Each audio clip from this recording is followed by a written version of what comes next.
Pernah nggak sih kamu bertanya, dari mana asal uang yang kita pakai setiap hari? Uang bukan hanya lembaran kertas atau angka di layar. Uang punya sejarah yang panjang. Uang punya sejarah yang panjang ribuan tahun yang membentuk cara kita hidup dan berdagang hari ini. Mari kita telusuri bagaimana manusia dulu bertransaksi sebelum adanya uang.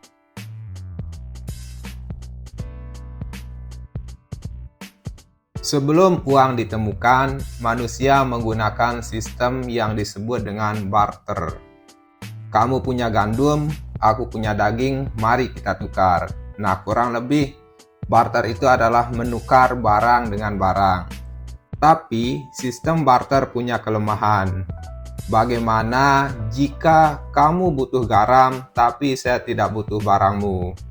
Nah, inilah yang disebut dengan kesulitan mencocokkan kebutuhan. Untuk mengatasi masalah barter, manusia mulai menggunakan uang barang. Apa itu uang barang?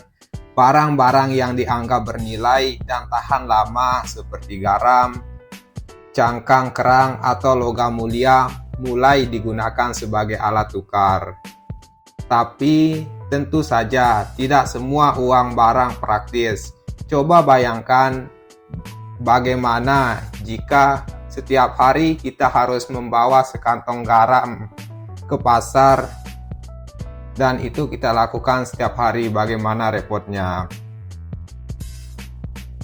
Nah, kemudian sekitar abad ke-7 sebelum Masehi, bangsa Lydia yang sekarang bagian dari Turki mencetak uang logam pertama dari elektrum campuran emas dan perak. Uang logam lebih tahan lama dan mudah dibawa. Di Tiongkok, koin logam juga mulai digunakan, bahkan dicetak dengan lubang di tengah agar mudah dirangkai. Uang logam mempermudah perdagangan antara wilayah dan bangsa. Tapi logam itu berat dan terbatas. Tiongkok menjadi pelopor uang kertas pada abad ke-7. Saat dinasti Tang mulai menggunakan jiaozi, surat berharga yang bisa ditukarkan perak atau emas. Kemudian pada abad ke-13, dinasti Yuan di bawah Kublai Khan resmi memperkenalkan uang kertas nasional pertama.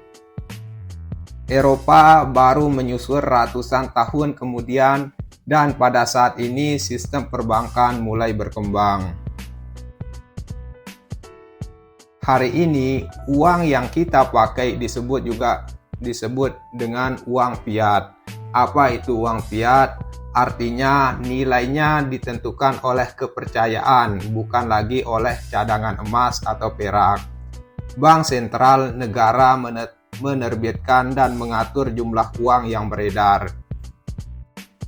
Dengan teknologi dan sistem keuangan global, uang kini bisa berpindah dalam hitungan detik tanpa bentuk fisik sama sekali. Abad ke-21, orang-orang mulai memperkenalkan uang digital.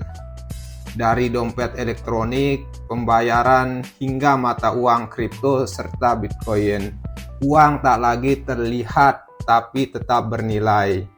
Dengan blockchain, konsep uang kembali mengalami revolusi. Terdesentralisasi, transparan, dan tak bisa dipalsukan. Dari menukar uang dengan gandum hingga mengirim uang ke seluruh dunia lewat pos, uang telah berevolusi bersama manusia. Pertanyaannya sekarang adalah, apakah bentuk uang di masa depan? Apakah kita akan meninggalkan uang kertas sepenuhnya atau hidup dalam dunia elektronik